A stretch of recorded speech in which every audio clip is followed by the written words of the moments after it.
no Evangelho de Marcos.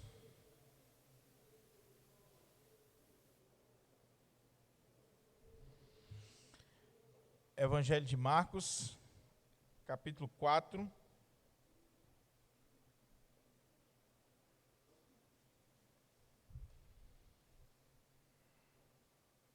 Nós vamos dar sequência à nossa série de mensagens no Evangelho de Marcos. Estamos iniciando hoje o capítulo 4.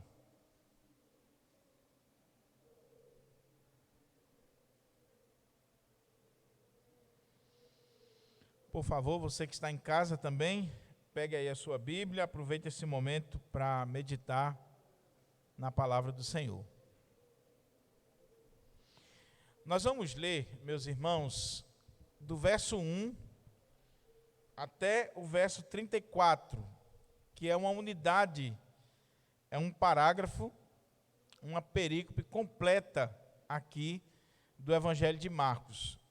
Porém, eu até pensei em expor até o versículo 34, agora pela manhã, mas como os irmãos querem almoçar, então eu resolvi dividir em duas partes. Então nós vamos pregar a primeira parte, do verso 1 ao verso 20. Nós vamos estar falando aqui sobre a parábola do semeador e também por que Jesus falava por parábolas. E à noite nós vamos ver mais algumas parábolas contadas pelo Senhor Jesus, alguns ditos do Senhor Jesus, concluindo assim essa perícope sacrossanta do Evangelho de Marcos. Mas para os irmãos entenderem e já irem apreendendo esse texto nos seus corações, como uma unidade, como um parágrafo só, eu queria ler do verso 1 até o verso 34, para vocês verem como faz sentido lermos assim e também até expormos a palavra dessa maneira.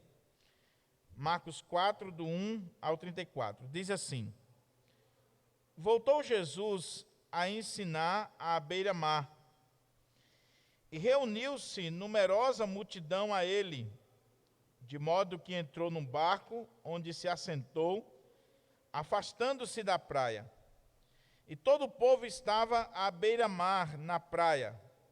Assim, lhes ensinava muitas coisas por parábolas no decorrer do seu doutrinamento. Ouvi: Eis que saiu o semeador a semear. E ao semear, uma parte caiu à beira do caminho, e vieram as aves e a comeram. Outra caiu em solo rochoso, onde a terra era pouca, e logo nasceu, ser profunda a terra. Saindo, porém, o sol a queimou, e porque não tinha raiz, secou-se. Outra parte caiu entre os espinhos, e os espinhos cresceram e a sufocaram, e não deu fruto. Outra, enfim, caiu em boa terra e deu fruto, que vingou e cresceu, produzindo a 30, a 60 e a 100 por um. E acrescentou: Quem tem ouvidos para ouvir, ouça. Quando Jesus ficou só, os que estavam junto dele com os 12 o interrogaram a respeito das parábolas. Ele lhes respondeu: A vós outros vos é dado conhecer o mistério do reino de Deus, mas aos de fora tudo se ensina por meio de parábolas, para que, vendo, vejam e não percebam, e ouvindo, ouçam e não entendam, para que não venham a converter-se e haja perdão para eles. Então lhes perguntou: Não entendeis esta parábola? E como compreendereis todas as parábolas? O semeador semeia a palavra. São estes os da beira do caminho, onde a palavra é semeada, e enquanto a ouvem, logo vem Satanás e tira a palavra semeada neles. Semelhantemente, são estes os semeados em solo rochoso, os quais, ouvindo a palavra, logo a recebem com alegria, mas eles não têm raiz em si mesmos, sendo antes de pouca duração. Em lhes chegando a angústia ou a perseguição por causa da palavra, logo se escandalizam. Os outros, os semeados entre os espinhos, são os que ouvem a palavra, mas os cuidados do mundo, a fascinação da riqueza e as demais ambições, concorrendo, sufocam a palavra, ficando ela infrutífera. Os que foram semeados em boa terra são aqueles que ouvem a palavra e a recebem, frutificando a 30, a 60 e a 100 por um. Também lhes disse: vem porventura a candeia para ser posta debaixo do alqueire ou da cama? Não vem antes para ser colocada no velador? Pois nada está oculto senão para ser manifesto, e nada se faz escondido senão para ser revelado. Se alguém tem ouvidos para ouvir, ouça. Então lhes disse: atentai no que ouvis. Com a medida com que tiverdes medido, vos medirão também, e ainda se vos acrescentará. Pois ao que tem se lhe dará, e ao que não tem, até o que tem lhe será tirado. Disse ainda: o reino de Deus é assim, como se um homem lançasse a semente à terra, depois dormisse e se levantasse de noite e de dia, e a semente germinasse e crescesse, não sabendo ele como. A terra por si mesma frutifica, primeiro a erva, depois a espiga, e por fim o grão cheio de espiga. E quando o fruto já está maduro, logo se lhe mete a foice, porque é chegada a ceifa. Disse mais: a que assemelharemos o reino de Deus? Ou com que parábola o apresentaremos? É como um grão de mostarda, que quando semeado, é a menor de todas as sementes sobre a terra. Mas, uma vez semeado, cresce e se torna maior do que todas as hortaliças, e deita grandes ramos, a ponto de as aves dos céus poderem aninhar-se à sua sombra. E, com muitas parábolas semelhantes, lhes expunha a palavra, conforme o permitia a capacidade dos ouvintes. E sem parábolas não lhes falava, tudo, porém, explicava em particular aos seus próprios discípulos. Vocês viram como faz sentido ler o texto todo? Porque aqui foi um momento de ensino do Senhor Jesus e que ficou registrado para nós, para a nossa reflexão. Então vamos orar e, como eu disse, agora pela manhã nós vamos ver do verso 1 até o versículo 20, focando aqui a parábola do semeador, que é a parábola principal dessa perícope, e à noite nós veremos, com a graça de Deus, do verso 21 até o verso 34, as demais parábolas do reino. Oremos. Pai querido, muito obrigado pela tua palavra, muito obrigado por esta oportunidade, esta rica oportunidade de poder abrir a Sagrada Escritura e poder meditar na tua palavra, Senhor. Pai, em nome de Jesus, eu quero te pedir que o Senhor abra-nos a porta à palavra, que o Senhor nos encha do teu Espírito e que o Senhor nos traga luz, discernimento e a interpretação correta desse texto. Fala conosco, meu Pai, aquilo que nós precisamos ouvir e não pura e simplesmente o que nós queremos ouvir. Tem misericórdia da minha vida, da vida dos meus irmãos, de cada um de nós, em nome de Jesus. Amém. Meus irmãos, mantenham as suas Bíblias abertas nesse texto, para que a gente possa considerar o texto. Eu gostaria de colocar algumas coisas à guisa de introdução, para a gente poder entender esse capítulo. Em primeiro lugar, fica muito claro para nós aqui que Marcos está mudando um pouco o seu estilo, ou a sua ênfase.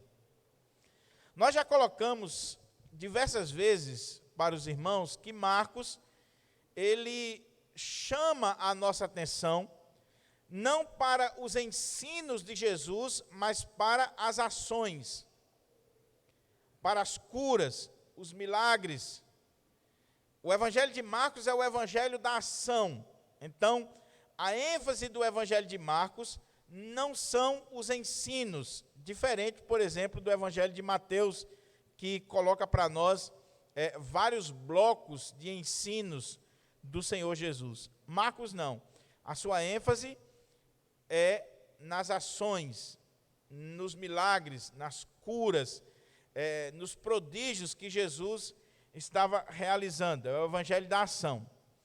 Mas aqui, Marcos está fugindo um pouquinho da regra.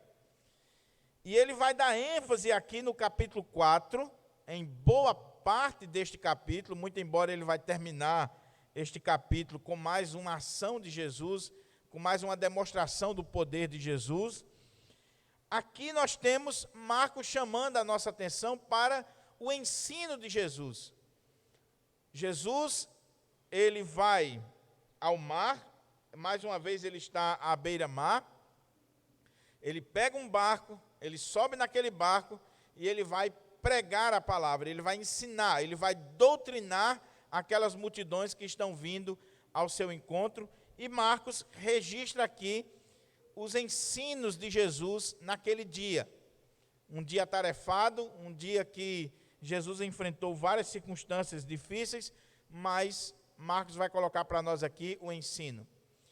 E ele coloca para nós as parábolas do reino.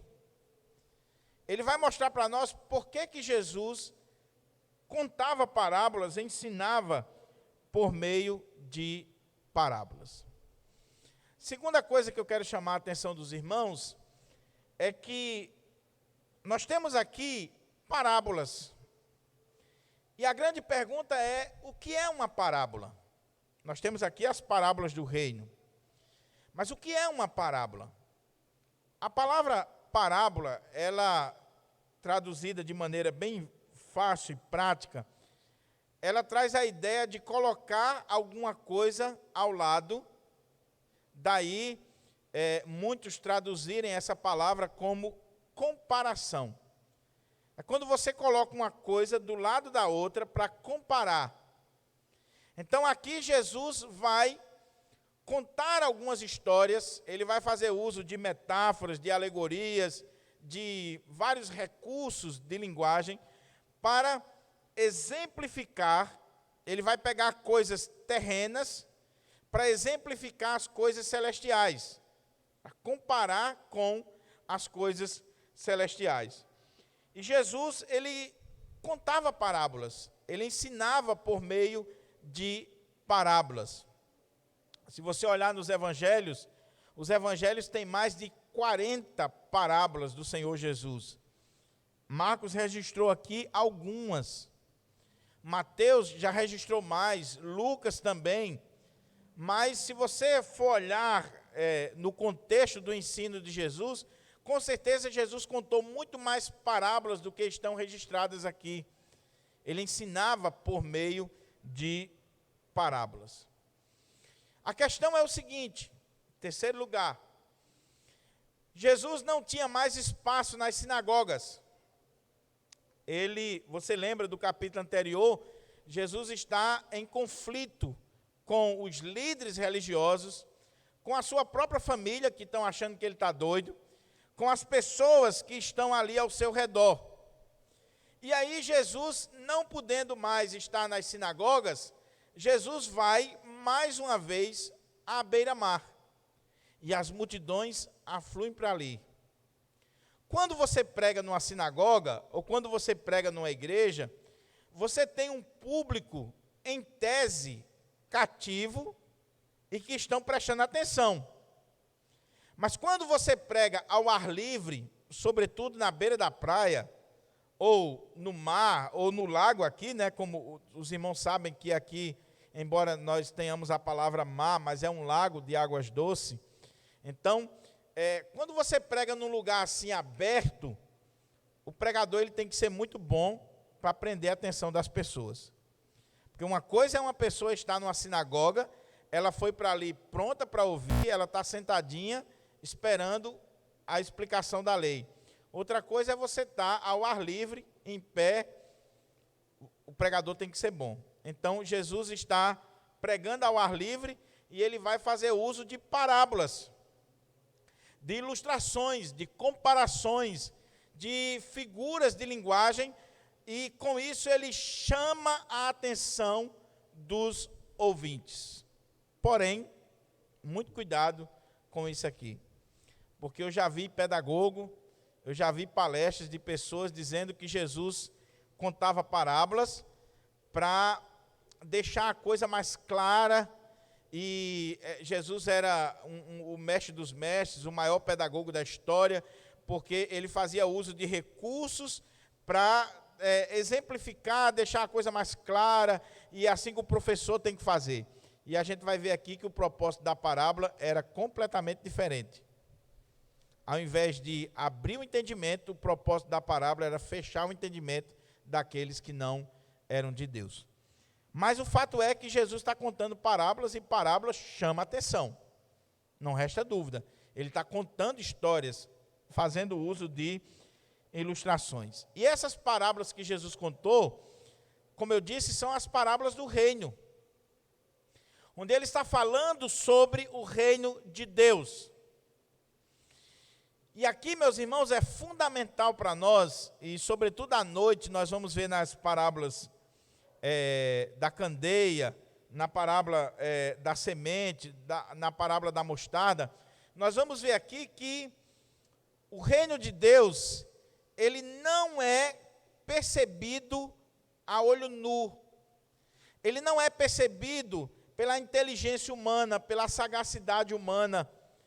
Nem sempre aquilo que a gente vê, aquilo que está diante dos nossos olhos, vai mostrar para nós toda a essência do reino de Deus. Qual era a questão aqui?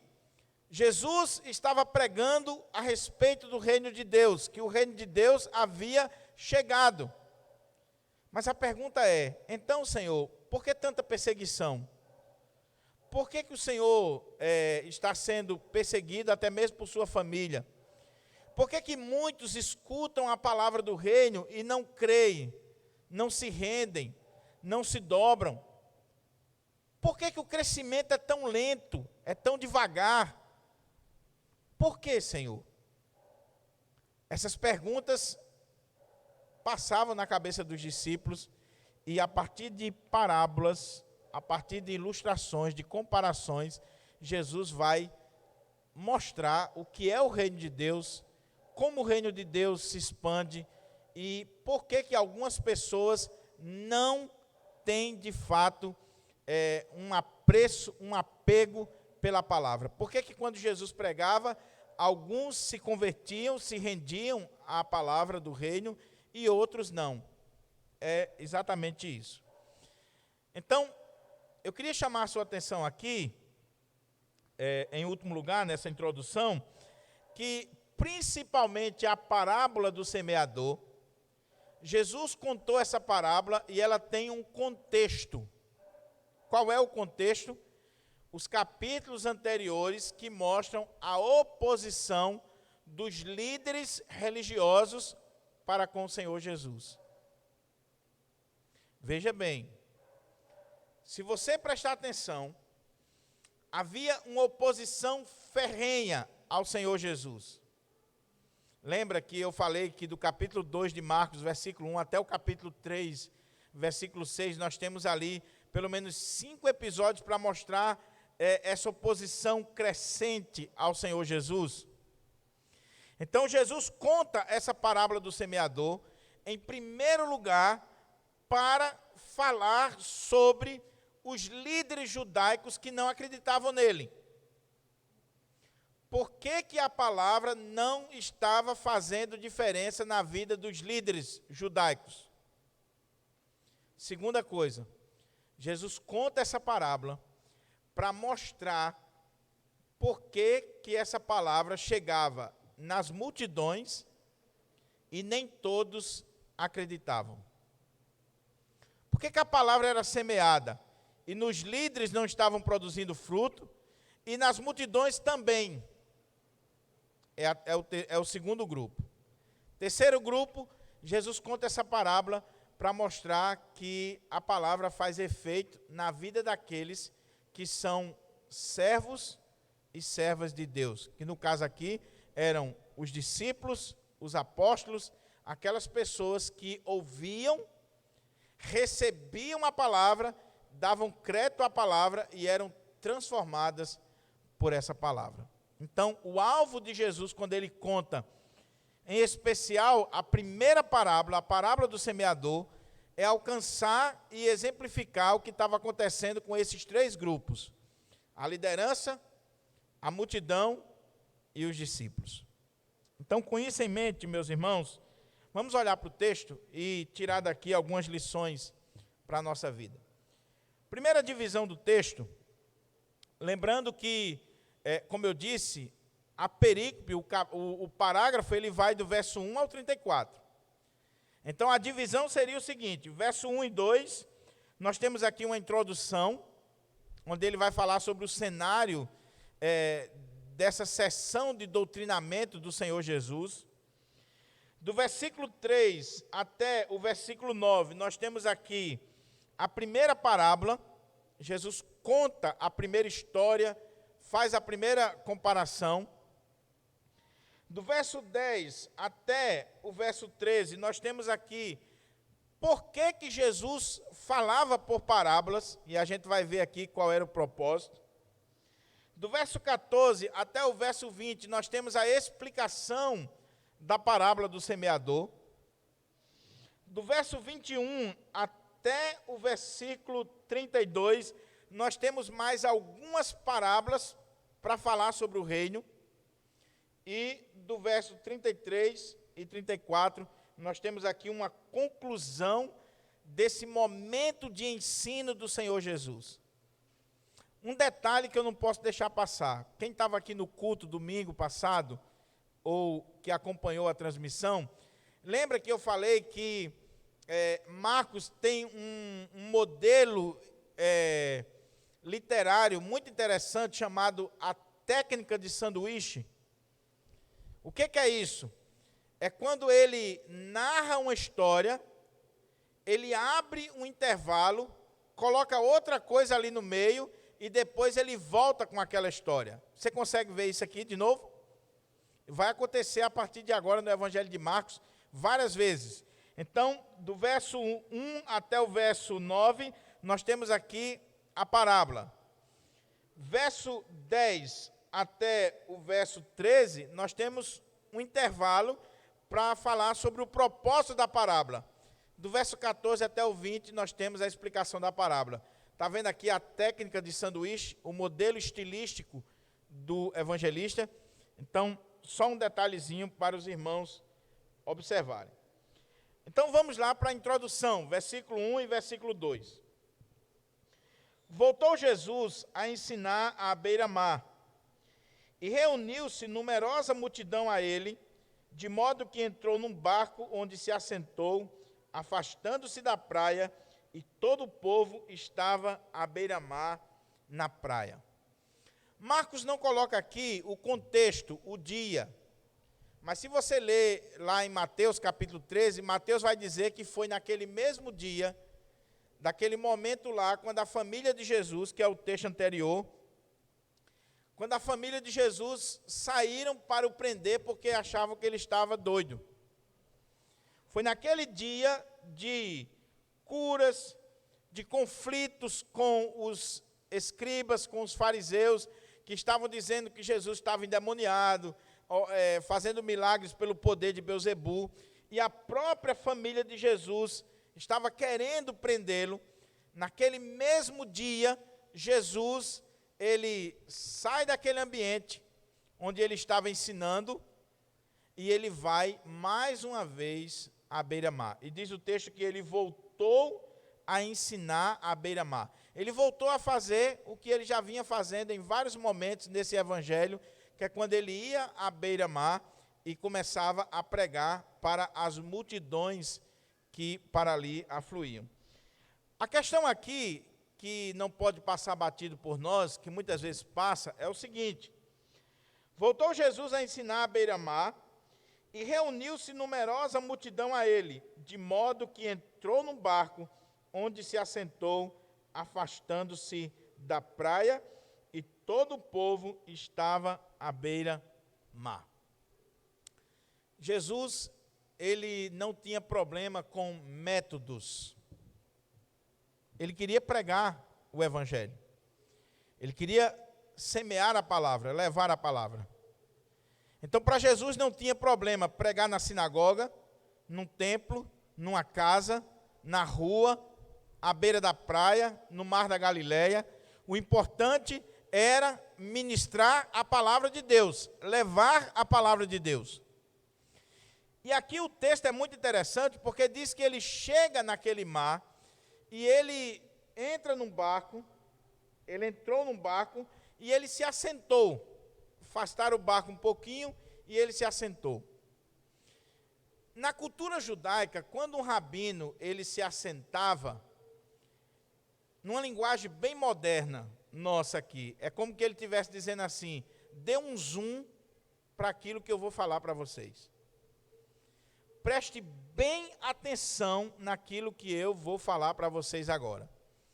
Alguns estudiosos dizem que enquanto a pregação, a proclamação era feita andando, o ensino, que também tem a ver com pregação, mas o ensino, o doutrinamento, era feito pelos rabinos quando eles se assentavam, e ali eles estavam dizendo assim: preste bem atenção no que eu vou dizer para vocês. Então a postura aqui é importante. Jesus assenta-se no barco, e do barco ele vai ensinar aquela multidão. O texto fala aqui de doutrinamento, no decorrer do seu doutrinamento, do seu ensino. Agora, o que chama a atenção é exatamente isso. Jesus, ele não está preso a um método engessado. Jesus é flexível quanto ao método, o local e ao próprio público. Como eu disse, ele prega na praia, prega no templo, prega na sinagoga, prega aonde for necessário. Onde tiver gente, ele está lá para pregar. Segunda coisa, ele usa um púlpito ou usa um barco. Não tem problema. Ele prega para religiosos, para ateus. Ele prega para velhos e para jovens. Ele prega para judeus e gentios. Isso mostra para nós o quanto Jesus era flexível, não com a mensagem, mas com o método. Porque muitas vezes nós engessamos o método. Então tem muita gente que acha que só se pode pregar no templo, só se pode pregar num púlpito, só se pode pregar numa catedral. Você acha que isso é diferente hoje? Não. Uma vez nós tomamos uma decisão aqui na nossa igreja, no domingo, alguns irmãos vão lembrar, não lembro agora o ano, mas nós tomamos uma decisão de, no domingo à noite, ao invés de fazermos o culto aqui no nosso templo, nós fomos fazer o culto ali na quadra. Teve irmão aqui da igreja que quase me matou. Alguns nem foram para o culto. Alguns da liderança da igreja nem foram para o culto, porque o pastor estava inovando, e o culto tem que ser no templo, o culto tem que ser na igreja, e não numa praça. O que é isso? Engessar os métodos. O importante para essa pessoa não é mais a palavra, o importante é o local, o importante é a forma como está sendo colocada, e não a palavra. Jesus não pensava assim, não agia assim. Voltou Jesus a ensinar à beira-mar, e reuniu-se numerosa multidão a ele, de modo que entrou num barco, onde se assentou, afastando-se da praia, e todo o povo estava à beira-mar na praia. Assim, lhes ensinava muitas coisas por parábolas no decorrer do seu doutrinamento. Eu fico imaginando essa cena, meus irmãos, que cena maravilhosa. Jesus naquele barco, ensinando a palavra, aquelas multidões ali na frente se deliciando. Veja que agora, olha como é que Marcos diz, e o povo estava à beira-mar, na praia. Assim eles ensinavam muitas coisas por parábolas, no decorrer do seu doutrinamento. É ensino. Nós temos aqui uma escola bíblica ao ar livre. Você já pensou que coisa maravilhosa? Mas antes da gente entrar na parábola do semeador, eu queria chamar outra atenção aqui. Mateus Henry, no seu comentário desse texto, ele diz uma coisa fenomenal, que para mim me emociona. Quando eu estava pesquisando esse texto ontem, e eu li o comentário de Mateus Henry, eu fiquei emocionado com aquilo que ele diz. Porque é muito interessante Jesus estar usando um barco para pregar a palavra no mar. Mateus Henry diz que nós temos aqui um vislumbre do que aconteceria com o evangelho, que seria levado aos 4 cantos do mundo, que singraria as águas dos mares e alcançariam os mais diferentes lugares e povos. Então, quando Jesus está pregando no mar, num barco, aquilo ali já deve trazer à nossa mente que aquela palavra, ela não ficaria só para aquele público. Aquela palavra alcançaria o mundo inteiro. É simbológico. Existe um símbolo aqui missiológico. Existe aqui uma visão missionária do Senhor Jesus. A palavra não pode estar restrita a um lugar. A palavra tem que singrar as águas dos mares. A palavra tem que ir no voo dos aviões, a palavra tem que ir pela internet, a palavra tem que alcançar os lugares mais longínquos. E nós vamos usar todos os recursos legítimos e necessários para pregar a palavra de Deus. Meus irmãos, como o pastor Hernandes diz, é um crime você hoje não transmitir uma pregação na internet. É algo barato e eficaz. Nós temos um público aqui de 100 pessoas e 10 minutos depois que o vídeo é transmitido aqui no YouTube, às vezes tem 300, 400, 1000 pessoas alcançadas com a pregação que foi feita para um grupo de 100. Nós precisamos usar todos os meios, todos os métodos, todos os recursos disponíveis. Barco, avião, motocicleta, bicicleta, carro, internet, não interessa. O que interessa é que a palavra de Deus vai ser proclamada. E essa pandemia veio para mostrar isso. Porque até aquelas igrejas que estavam resistentes à tecnologia, não tinha Instagram, não tinha Facebook, não tinha um canal no YouTube, um site, as igrejas precisaram se adequar para poder alcançar vidas. Jesus fez isso. Jesus sentou à beira-mar num barco e ele vai ensinar as multidões.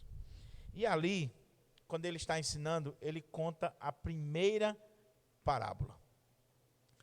Lembre-se que essa parábola ela tem um alvo certo. Ela tem um propósito. Ela tem um objetivo naquela fala de Jesus. Lembre-se do contexto anterior. Lembre-se do que aconteceu antes. Jesus está sendo acusado de estar operando sinais e maravilhas pelo poder de Beelzebu. Os líderes estão colocando as multidões contra Jesus. A própria família de Jesus não está entendendo o que ele está fazendo. E aí Jesus vai contar a parábola do semeador. Então vamos para a primeira parte, verso 3 ao verso 9. Diz assim: ouvi. Quando ele diz ouvi, essa expressão em grego ela é muito forte. É como se ele estivesse dizendo assim: atenção, preste atenção, olhem, não se dispersem jamais. Preste atenção aqui no que eu quero dizer para vocês.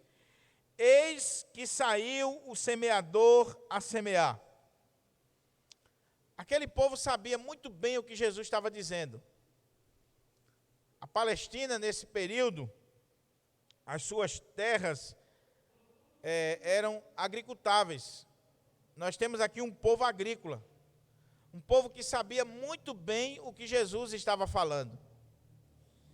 E isso é contar parábolas, é ilustrar, é saber falar de acordo com a capacidade dos ouvintes.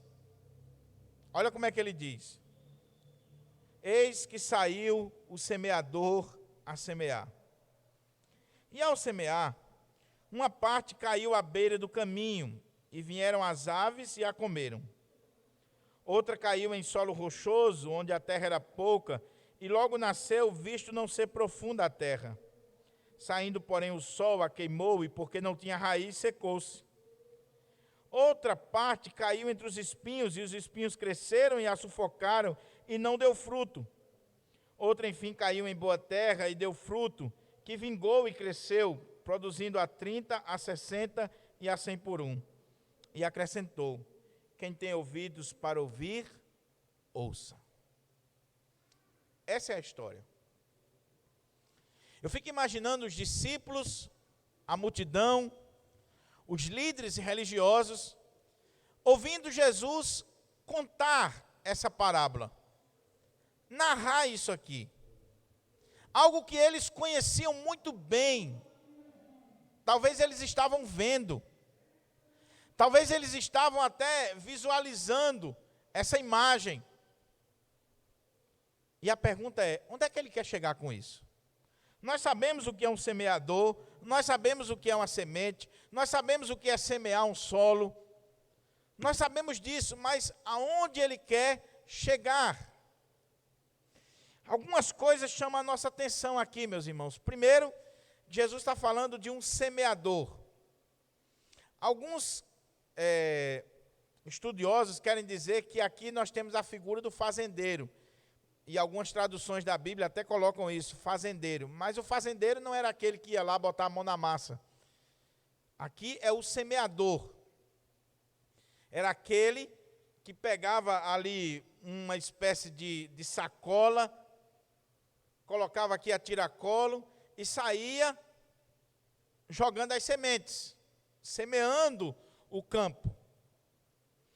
Alguns estudiosos querem dizer que nós temos aqui não a parábola do semeador, mas a parábola da semente. E outros querem dizer que nós temos aqui a parábola dos solos. Eu acredito que resume muito bem as três coisas. Ela ficou mais conhecida como a parábola do semeador, mas ela pode ser também chamada devidamente a parábola dos solos ou a parábola da semente. Uma coisa não exclui a outra. Jesus está falando que o semeador, naquele contexto da época dele, ele saiu a semear. E quando ele vai semeando, essa semente caiu em solos diferentes. Existe uma polêmica aqui com relação a essa parábola, porque olhando de forma apressada, pode dar a ideia de que esse semeador ele está sendo irresponsável, não está? Como é que você pega sementes e sai jogando assim aleatoriamente? Aí uma cai em solo rochoso, outra cai entre espinhos, outra cai numa boa terra. Não parece algo assim meio desleixado? Mas a gente tem que entender o contexto da época. A grande maioria dos exegetas bíblicos defendem que na época de Jesus, no contexto lá da Palestina, primeiro se jogava a semente, depois se arava o solo. Algo talvez impensável para nós, mas era o contexto da época, até porque eles não tinham a tecnologia que nós temos hoje.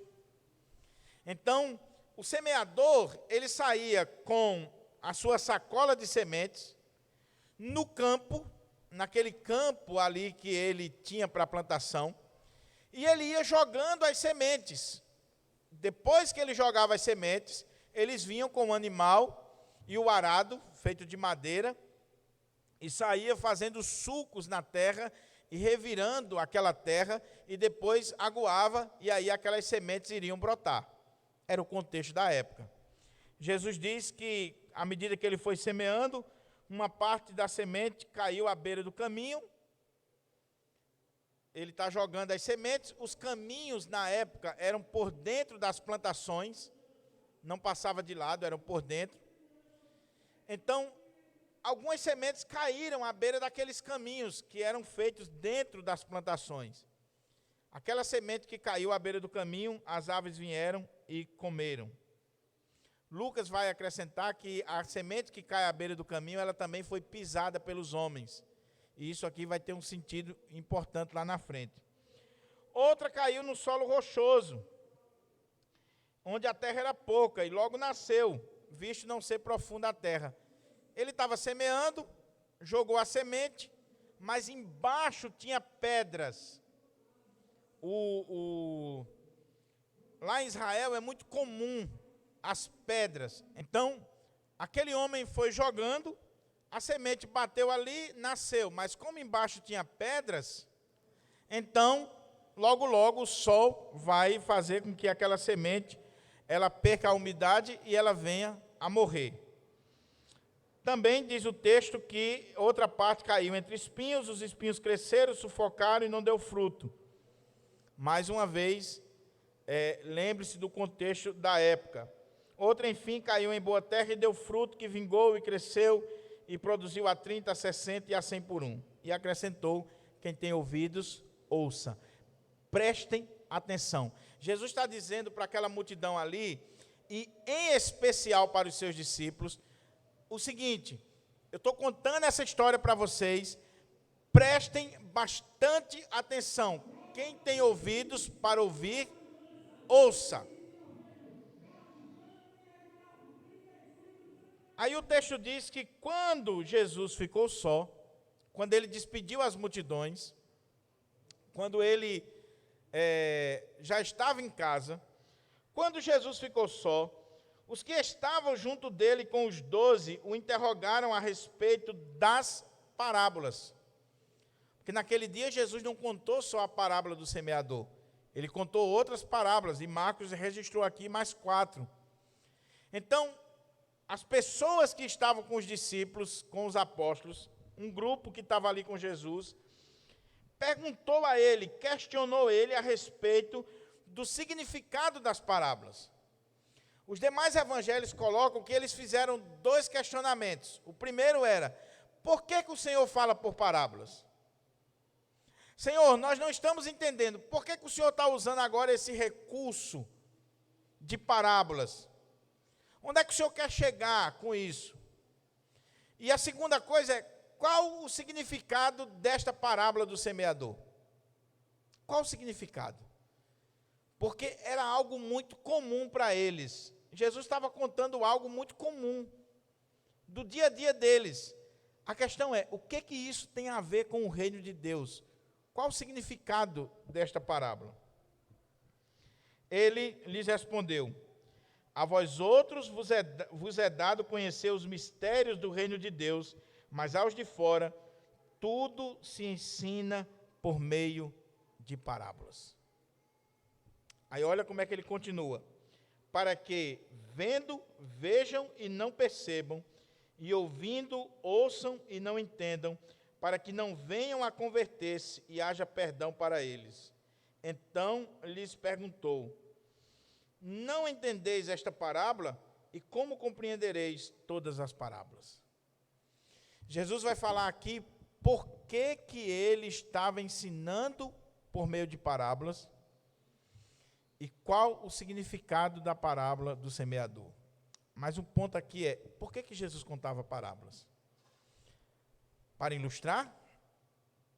Para clarear a mensagem, como os pedagogos modernos querem dizer? É claro, era um recurso. Mas o propósito da parábola está claro aqui.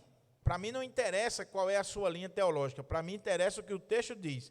O propósito da parábola está claro. Ele lhes respondeu: a vós outros vos é dado conhecer o mistério do reino de Deus, mas aos de fora tudo se ensina por meio de parábolas. O propósito das parábolas era fazer com que as pessoas que estavam ouvindo e que não pertenciam ao reino, elas simplesmente ouviam aquela história e aquela história ficava como um mistério para elas.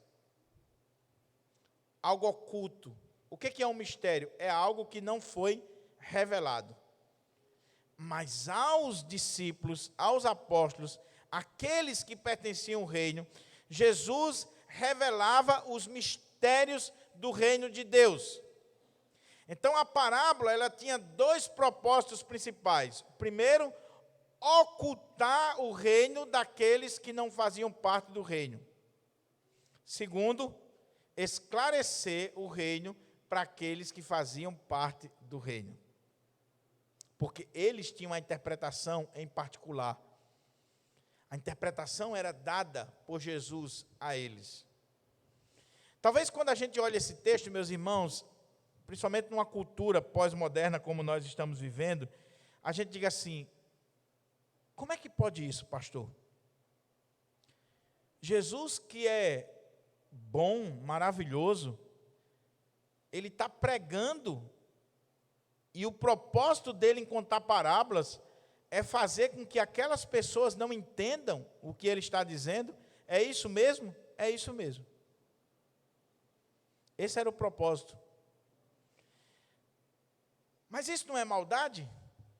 Como é que ele pode ser Deus? Como é que ele pode ser bom? Como é que ele pode ser maravilhoso se ele está fazendo isso? Aqui, meus irmãos, tem um ponto fundamental para a gente entender. Jesus estava falando por meio de parábolas e ocultando o reino daquelas pessoas, principalmente dos líderes religiosos. Lembra que eu falei que o foco aqui vai ser os líderes, principalmente os líderes e a multidão que não estava no reino? Porque o coração daquele povo estava endurecido. E existe aqui algo que eu não consigo explicar. Por favor, eu não tenho como explicar. Mas a soberania de Deus, ela não anula a responsabilidade humana. O que estava acontecendo aqui é que esses líderes religiosos e boa parte daquela multidão endureceram o coração em relação à mensagem de Jesus, à pregação de Jesus. E porque eles endureceram, Jesus vai endurecer mais ainda, contando parábolas e ocultando deles o real significado do reino. É isso que a Bíblia ensina. Jesus está citando aqui Isaías, capítulo 6, versículo 9 e 10. Deus chama Isaías para pregar, e Deus diz: olha, Isaías, você vai pregar para esse povo, mas sabe qual é o propósito da pregação? É endurecer mais ainda o coração desse povo, para que eles fiquem indesculpáveis no dia do juízo. Então existe aqui uma relação muito grande entre aquilo que o homem tem como comportamento em relação à palavra de Deus e o que Deus vai fazer com ele. Uma coisa está ligada à outra. É o homem quem rejeita a palavra e Deus faz com que ele rejeite a palavra mais ainda, endureça o coração mais ainda. O que aconteceu com Faraó? Quanto mais Faraó rejeitava, mais Deus fazia coisas, e quanto mais Deus fazia coisas, mais o coração de Faraó ia endurecendo. É Romanos capítulo 1. O maior juízo de Deus para o homem é quando Deus diz assim: ah, você não quer saber de mim? Você não quer me reconhecer? Então eu vou entregar você a você mesmo. E o homem se autodestrói. Jesus diz: eu falo por parábolas, porque o coração deste povo se endureceu, e aí eu conto parábolas, e esse coração vai ficar mais duro ainda, eles não vão entender os mistérios de Deus, e eles são completamente indesculpáveis. Mas a vós vos é dado conhecer os mistérios do reino de Deus. Louvado seja o nome do Senhor, meus irmãos. Louvado seja Deus, porque aqueles que ouviram a palavra e que deram ouvidos à palavra e que abriram seus corações para a palavra, eles têm mais e mais revelações de Deus. Os mistérios do reino são revelados para eles, mas aqueles que rejeitam a palavra, cada dia mais, isso vai ficando obscuro, isso vai ficando difícil deles entenderem, a ponto deles não terem mais nenhum tipo de chance.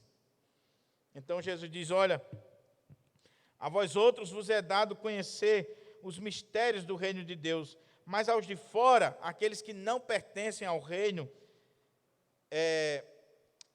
se fala tudo por meio de parábolas, para que vendo vejam e não percebam, e ouvindo ouçam e não entendam, para que não venham a converter-se e haja perdão para eles.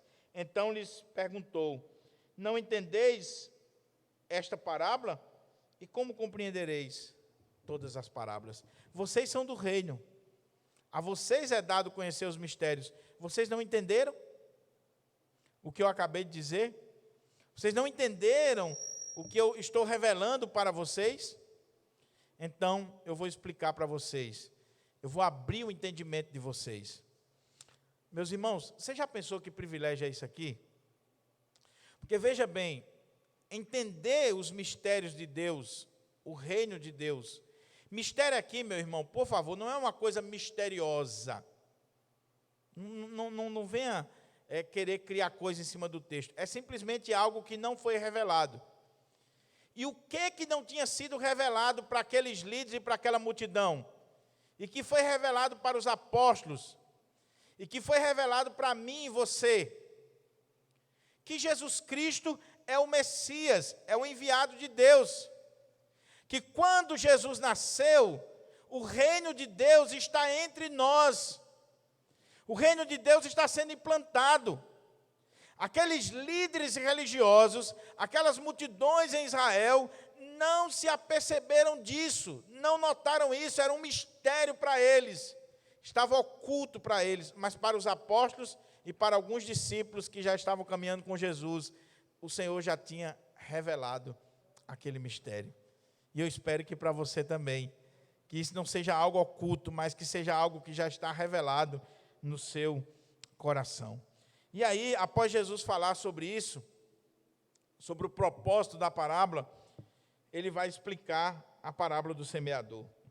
E ele diz assim: não entendeis esta parábola? E como compreendereis todas as parábolas?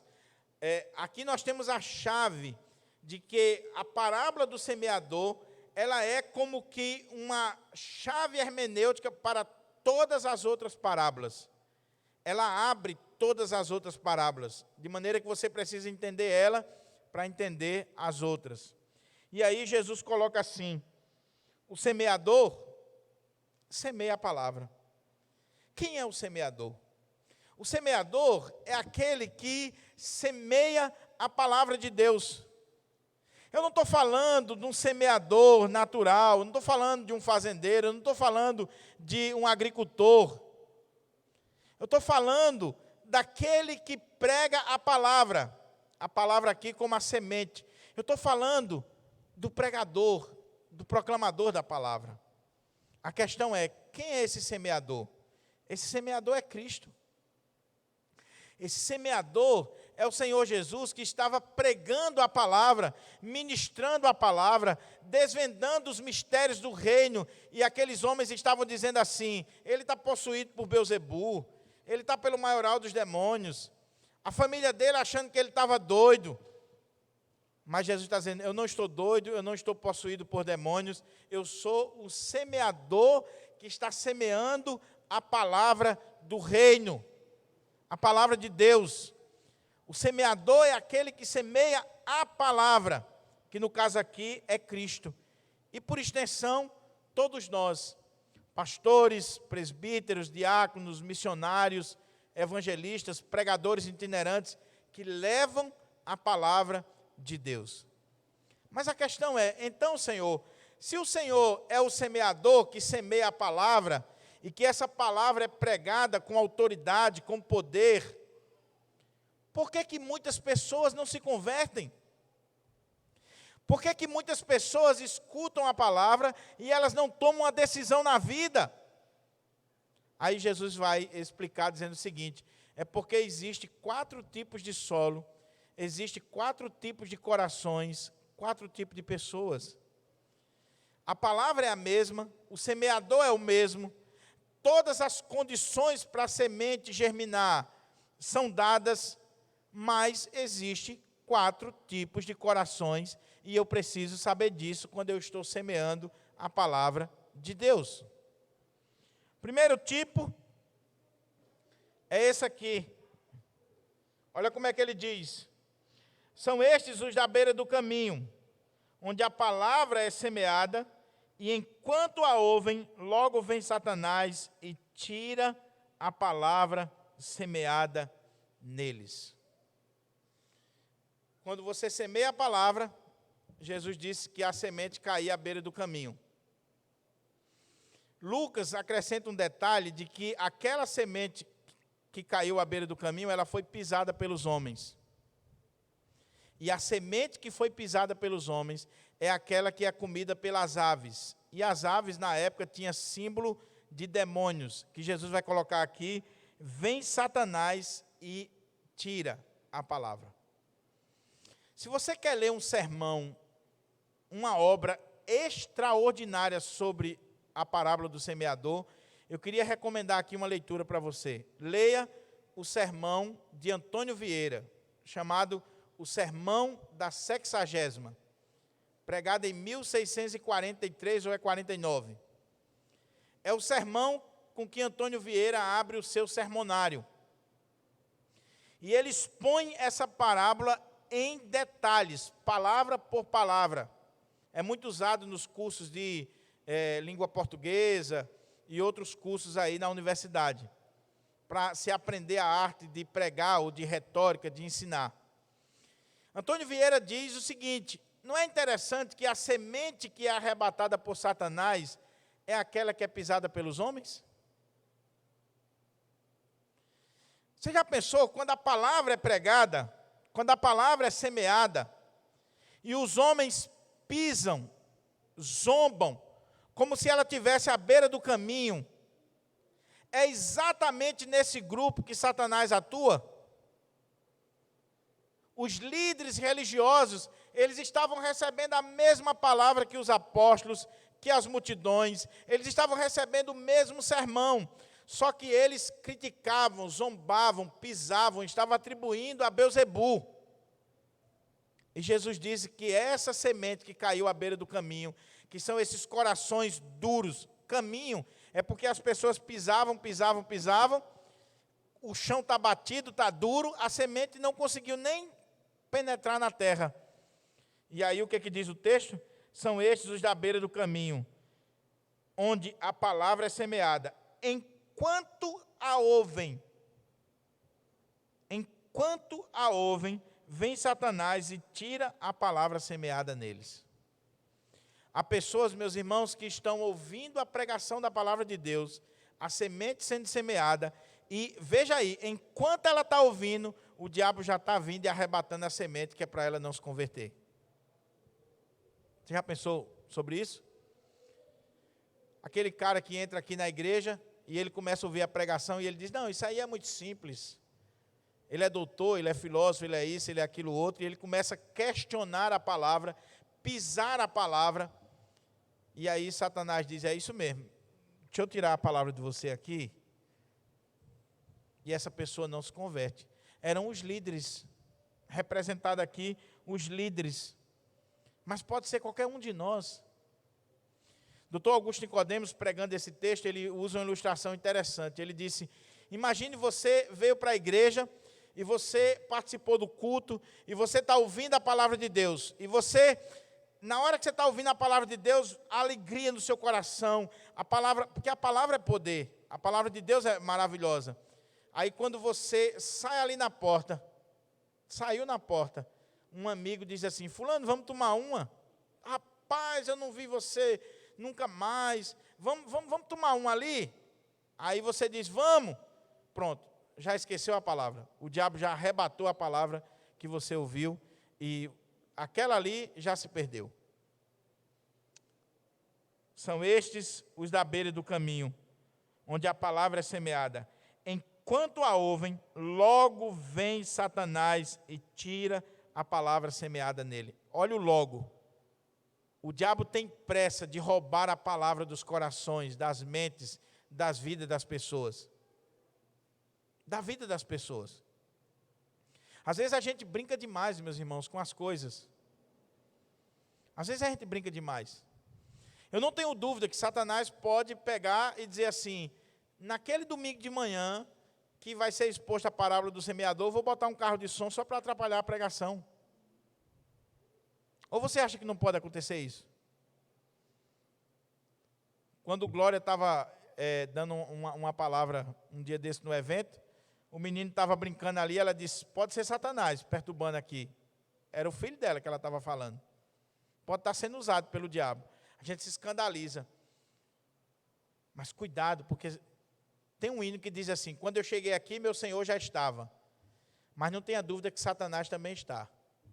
E ele está aqui para roubar a palavra que é semeada no seu coração. E muitas vezes ele rouba com uma mensagem de WhatsApp, com o Facebook, com a conversa de alguém do lado, com um irmão que chega para conversar coisas que não é a hora de conversar, não é a hora de resolver. Aqui não é hora de venda, de conversa, de estar olhando mensagem no Facebook, no WhatsApp. Não é hora para outra coisa, é hora da palavra de Deus. Então você tem que dizer, Satanás, não tire jamais a palavra do meu coração. Eu vim aqui para ouvir a palavra de Deus.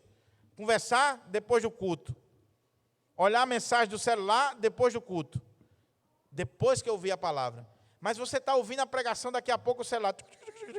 Aí você, pronto, já tirou a mente. Satanás já conseguiu roubar a palavra de você. Isso está acontecendo nos nossos templos, nas nossas igrejas. A outra coisa, ele diz o texto aqui, semelhantemente são estes os semeados em solo rochoso, os quais, ouvindo a palavra, logo a recebem com alegria. Sabe aquela pessoa que vem para a igreja e ela escuta a pregação e ela só falta sair pulando? Ela recebe com alegria, com prazer, ela tem um apego tão grande à palavra de Deus. Mas o que é que diz o texto? Mas eles não têm raiz em si mesmos, sendo antes de pouca duração. Em lhes chegando a angústia ou a perseguição por causa da palavra, logo se escandalizam. Aquela pessoa que é imediatista. O primeiro coração é o coração insensível, duro, pisado. Aquele coração que a semente não consegue brotar nele, Satanás vem e tira. É aquele cara que vem para o culto e diz assim, o que o pastor disser aí, eu não estou nem aí. Entra aqui e sai do outro lado. É verdade, porque Satanás está tirando de você. Mas existe aquele que é o imediatista. Ele escuta a palavra, aí ele recebe, olha a expressãozinha, logo, com alegria, mas não tem raiz. É aquela semente que foi semeada num solo rochoso. Tinha um pouquinho de terra, mas embaixo estava uma rocha, uma pedra. Não criou raiz, não tem raiz, não cresce, não desenvolve.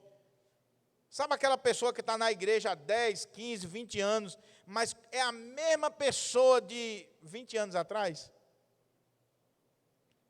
Chegou a angústia, chegou a perseguição, chegou qualquer coisa por causa da palavra, ela se escandaliza e vai embora. Sabe aquela pessoa que diz assim, olha, eu deixei de ser crente porque o pastor era isso, porque o irmão era aquilo, porque a irmã fulana não me deu a paz, porque eu cheguei na igreja e ninguém me reconheceu. Ok, foi para o mundo. Solo rochoso. Não tinha raiz, não tinha crescimento verdadeiro, experiência com Deus, vida com Deus. Um coração imediatista. É aquela pessoa que se alegra com a pregação no primeiro momento, mas quando sai, não cria raiz, ela não estuda mais o texto, ela não vai se aprofundar mais, ela não busca mais as coisas de Deus.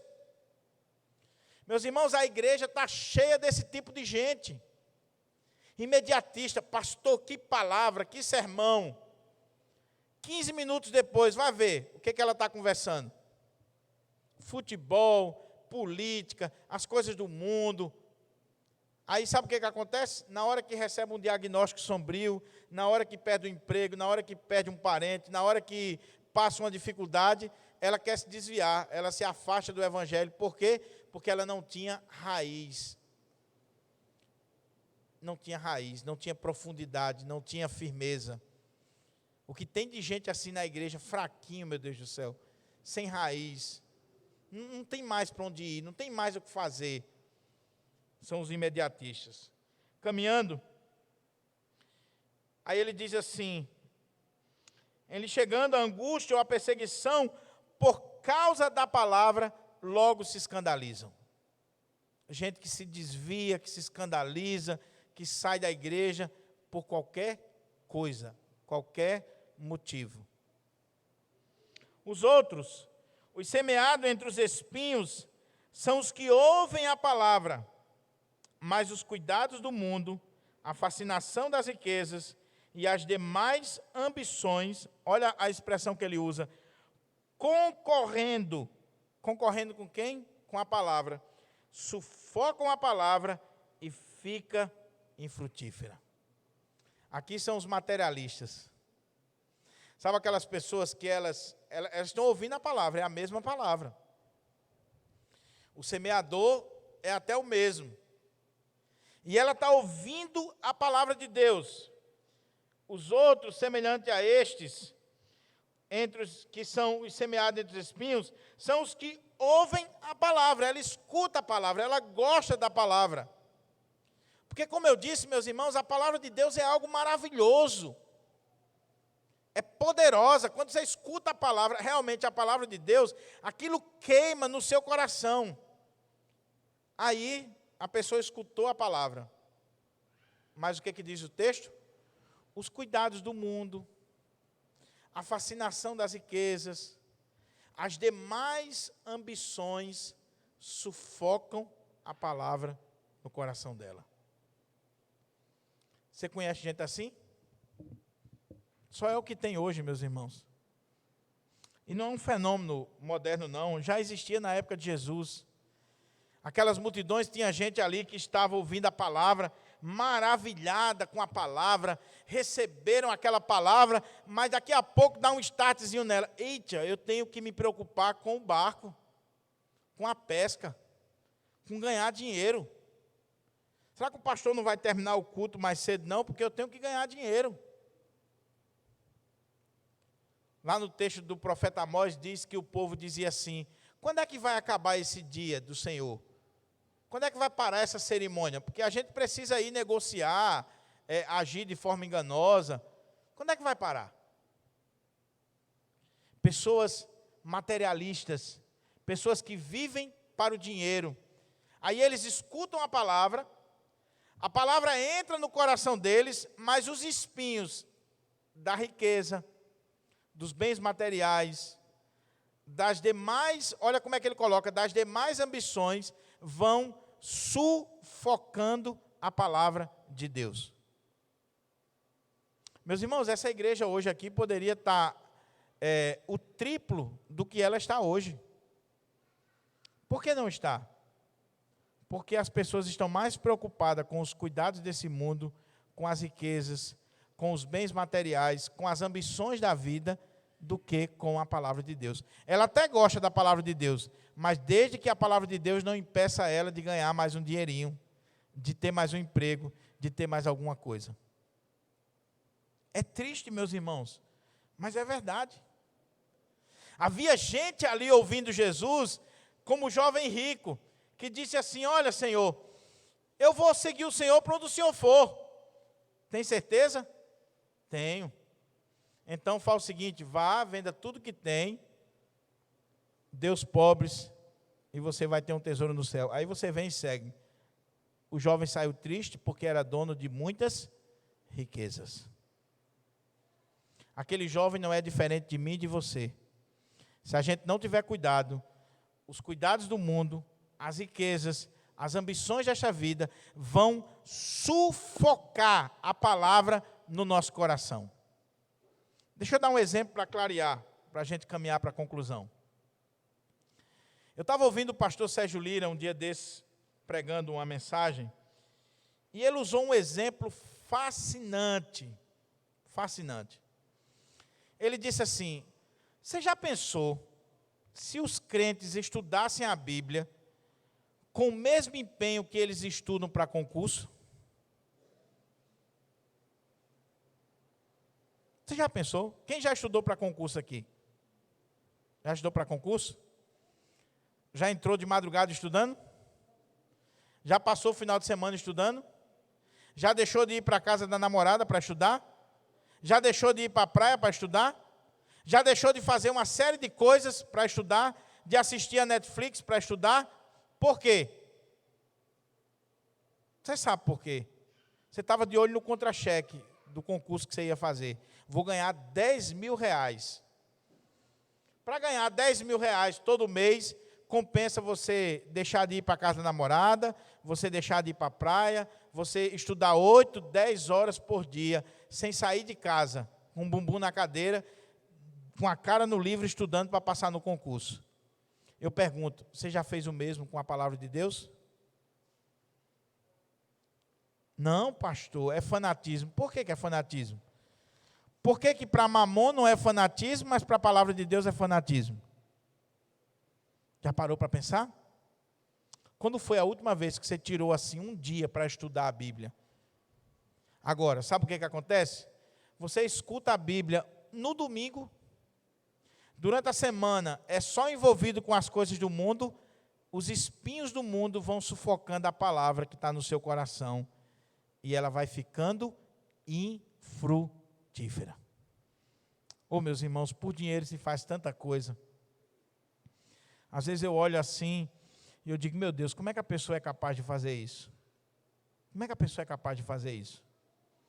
Basta ganhar um dinheirinho a mais, basta ter uma proposta melhor, abandona tudo, inclusive a palavra de Deus. Quando é por um salário, a pessoa trabalha de segunda a segunda, de manhã, de tarde e de noite. Agora, ela não está trabalhando não, mas diga assim, fulano, você pode vir para o culto quarta-feira? Estou tão cansado, pastor. Por que você não vem para o culto domingo de manhã? Ô, pastor, é porque o domingo é o único dia que eu tenho para dormir mais um pouquinho. Mas dá uma diária melhor para ela. O chefe dela exige que ela vá trabalhar final de semana para ver se ela não vai. Os cuidados do mundo sufocam a palavra. Concluindo, Jesus coloca aqui o último tipo de solo, de coração. Ele diz assim, os que foram semeados em boa terra são aqueles que ouvem a palavra e a recebem, frutificando a 30, a 60 e a 100 por 1.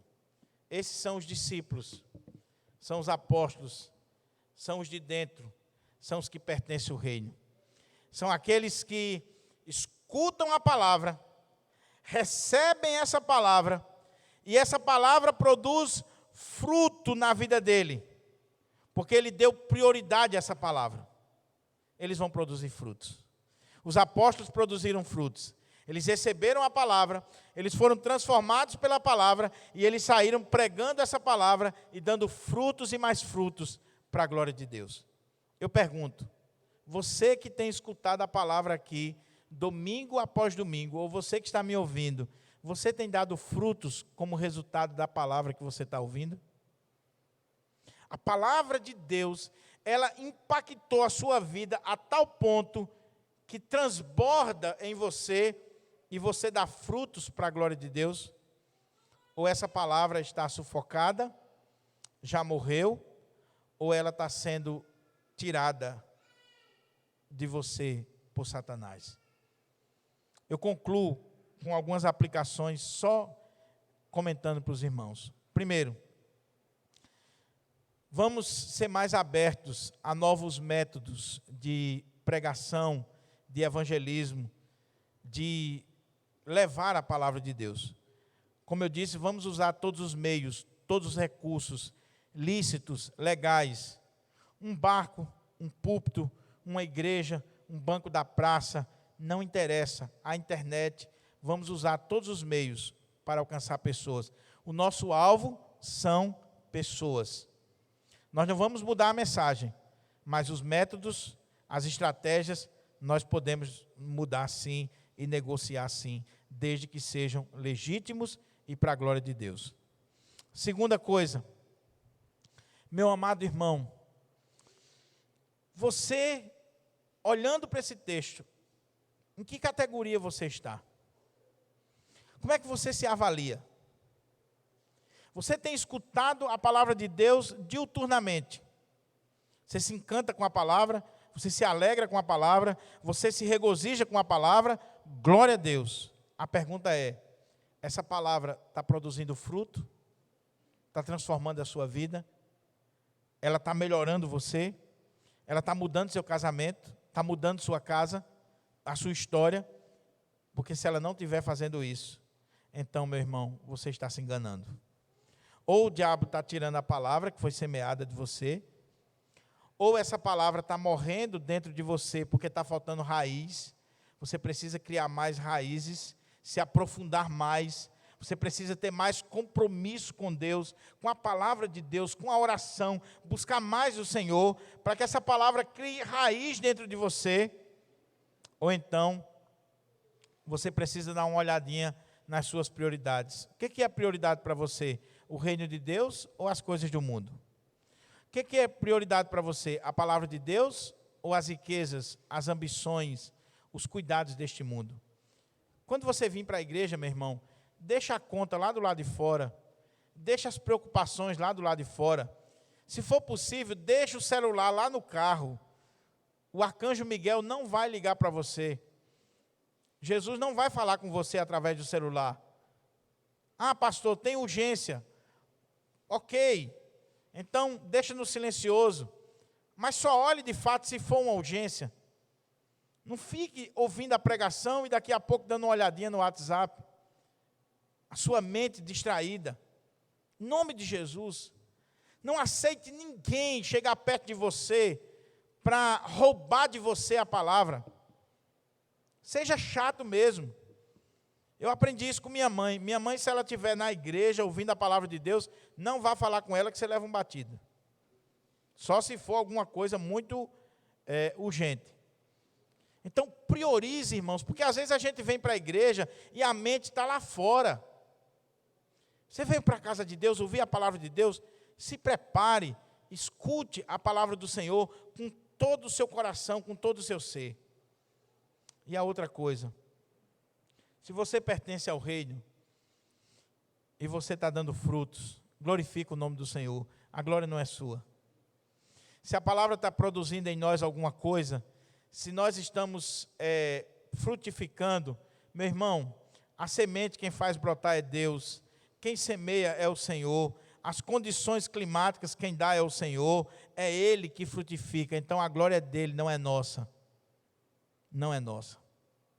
Mas por último, cuidado quando você estiver julgando o seu pastor ou qualquer pregador, porque ele pregou e naquele dia ninguém se converteu, ninguém levantou a mão.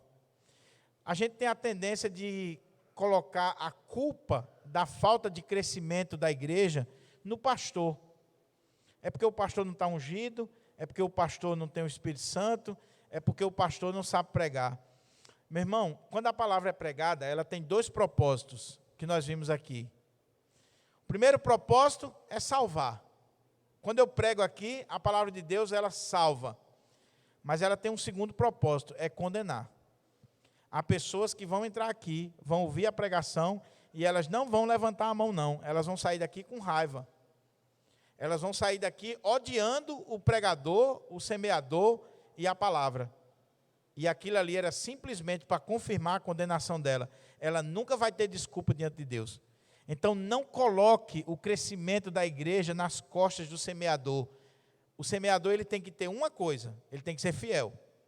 Ele tem que semear a palavra, a semente certa. Mas o resultado, quem dá é Deus. Não depende do homem. Eu plantei, Apolo regou, o crescimento veio de Deus. Vamos ficar de pé para a gente orar? Vamos agradecer o Senhor.